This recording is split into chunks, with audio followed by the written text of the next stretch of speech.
For every driver, their dream is to obviously make it to Formula One and to become a Formula One world champion.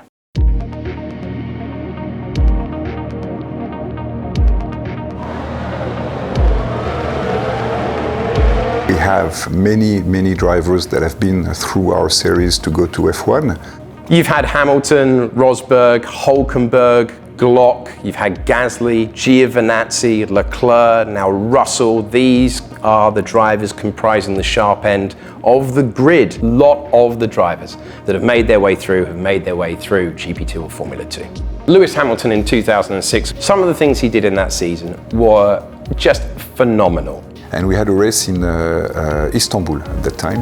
Where he said to the team, ART, take all the downforce off the car. And they're like, are you sure about this? He spun at the beginning of the race and he rejoined and he was P17 or P18 or something like this. And they're like, yeah, told you, mistake. And then he roars back through.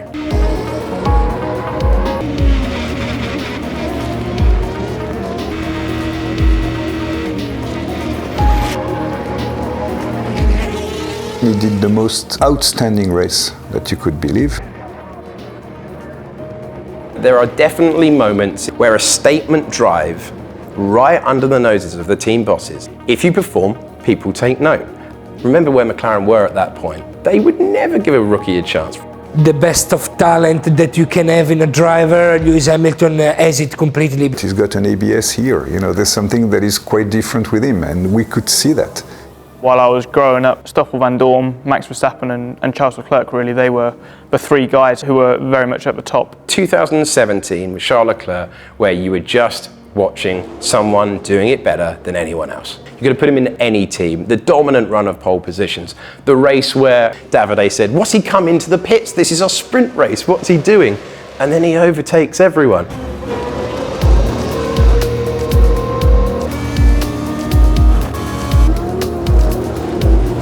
As soon as he approached the championship, we realized that was the quickest man on the grid. He was overtaking people like it was your game. Never seen anything like it. And that was the benchmark, and no one got near it. He's improved so much that he became a Ferrari Formula One driver. Not easy at all. And you saw the beginnings of all of that in Formula 2. That is what makes Formula 2 such a great watch, because it's like discovering a band before everyone else. When we race in the F1 paddock, nobody works, they're all watching. And then suddenly, F2 race is about to start, everyone goes silent, watches the race start. And it's quite funny because all the drivers, all the F1 drivers and all the engineers are saying the same. You know, when the F2 race is on, everybody's watching it. Not only because it's great racing, but it's a proving ground for Formula One. Everyone is watching at you, and if you are running the championship in the first position, it's not easy to maintain all the pressure that you have on your shoulder. It definitely brings extra pressure, knowing that McLaren are watching, or Red Bull, or Ferrari, or Mercedes, whoever. They're using the same pit lane. They are meters away from the Formula One paddock. So anytime we have any meetings or anything, they're watching us, they're seeing if we're doing good things or bad things. Racing in front of the F1 world makes a massive difference because the drivers get to be known by everybody. Everyone wants to know better who is the new rising star that will be in Formula One for the next season. Some drivers already are part of a Formula One program, so they are linked to the Formula One team and doing some part of the weekend within the Formula One team and with the earphones in the garages. Having the association with Mercedes actually took a bit of pressure away from me, really, and they made it very clear to me that they're not here to test me, they're here to develop me as a driver. I knew if I wasn't performing, they weren't just going to sit there and accept that. I was with Red Bull actually when I was, I'd say 13, 14, so I already had a connection with the Formula One team that early on. You want to make sure you're performing at the max all the time, you don't want to make mistakes. But it's a good thing at the same time that, you know, they are watching, and if you do well, something good can come from it. So if you impress on a Grand Prix weekend in front of the Formula One team bosses, it's not that complex to see which way your career is going to go. 3 drivers from Formula 2 jump to Formula 1 because, you know, they show they are really fast on that category at the top team in F1. They see this. it's much easier in the lower categories, and then F1, it all changes. Jumping into a Formula One car for the first time is incredible, really. The speed, the downforce, the grip.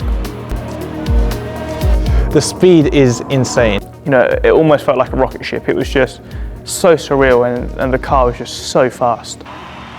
Because the car is so stable, you don't have that sensation. In F2, the thing's always moving around, and in Formula One, it's so planted. The F1 car is the best car in the world, and it's a big jump also, like horsepower from compared to Formula 2. It's so quick that you need to be better, you need to be quicker in your head, you need to be more professional. You can't just be the quickest guy behind the wheel. If you can't develop a team and get the most out of the guys around you, you won't have the quickest car possible, therefore you won't be able to show yourself. F1 is a little bit different. It can be more about your teammates. As a driver, you obviously want to be doing your job, and that is beating your teammate.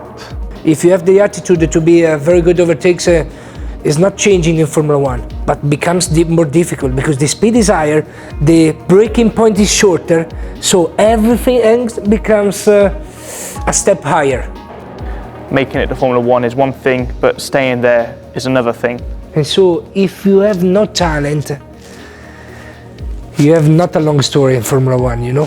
Formula One, you know, it's only 20 drivers in the world, so to be part to one of them is really nice.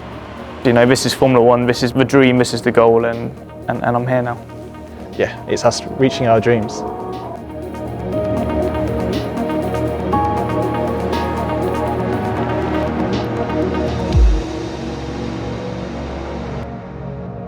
F1 2019 out now.